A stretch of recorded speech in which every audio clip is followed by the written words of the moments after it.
Hello, ladies and gentlemen, boys and girls, readers of all persuasions. It is I, Gayla, and I'm back for another video.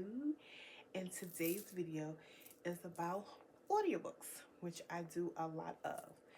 So this audiobook tag came from Ty's Reading Corner, and she actually got it from BookBuzz. So I have both of their pages down there. So I'm going to be using my phone to actually look at the questions, but I thought this was super interesting because as I've had said before, I read a physical book and I do an audiobook during the week going back and forth. It may take me more than the week to read it, but nevertheless, I'm always doing an audiobook. So let's get started. It's cozy, it's nighttime, it's like midnight, and I'm doing this video. So it is what it is. No coffee, no wine, no nothing. We just chilling, and I might even do some reading after this. But anywho, the first question is, do you listen to audiobooks? If so, why? I got into Audible or audiobooks, specifically Audible, about 2010, 2011. I was actually in like 3 book clubs, and I was reading physically, and then I needed to catch up on a book that I was reading for a book club that was coming up.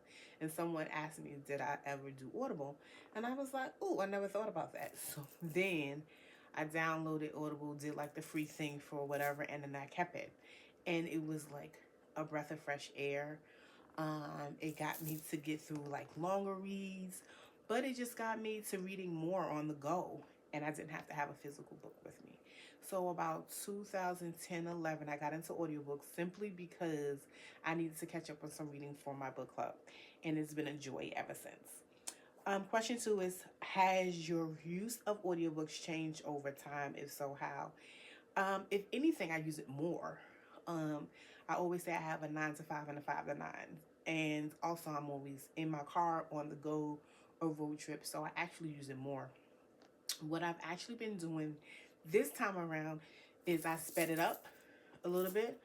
Not like a lot. I'm not that. I need to hear what people are saying. Mine is like 1.2. It's not that deep, but it does get me through the book a little bit faster, especially when I'm reading my big boys. Question number 3 is, how do you choose which book will be read versus listened to? You know how people have mood reads? That's also how I am with audiobooks. But if I had to let you know, I read or listen to a lot of romance because it's fluffy. Anything you don't have to give super much attention to, that's the books that I choose to do audio versus read. Now, if I had to get into character building and all of that, then I would read it. Or I also listen to audiobooks if I'm near the end and I'm getting a little bored, or it's a little chunker, a thickum, and I'm like, okay, I'm tired of reading this. I actually want to, I'm tired of reading, but I also want to finish the story. And towards the end, I would dive into the audiobook for the book.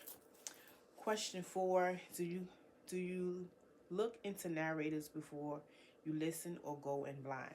Usually, I would say 85% I go in blind, but because I read a lot of romances, I kind of know who the narrators are now, like just by their voice. And I made an actual video of that, and I'll put it in the description of narrators of audiobooks. And usually the romance narrators are great, and I have a few that I like. So if I just hear it, I'm like, I would listen to this book anyway because his voice is sexy. But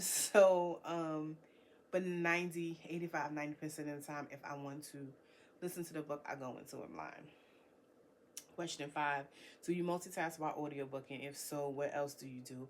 Usually clean up, house chores, washing dishes. Like I said, I do an audiobook in the car more often than not. So it's just like random house stuff. And it can be something that's important. I mean, the chore is important, but the reader is not so much important.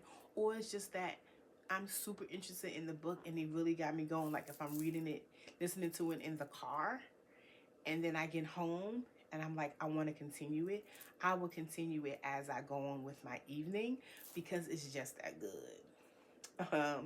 Question 6, If you're reading a series and you listen to the first book, would you ever switch to reading a later book, or do they now all need to be listened to? No, they don't all need to be listened to. Um, like I said before, if it's a chunker, I will read it. Especially in series, they seem to be chunkers, like big boys. For example, Island Girl, I read, I thoroughly enjoyed it. And Exile Queen, I believe by Vanessa Riley, I couldn't really get into it, so I audiobooked it, and it's doing me better than actually reading that one.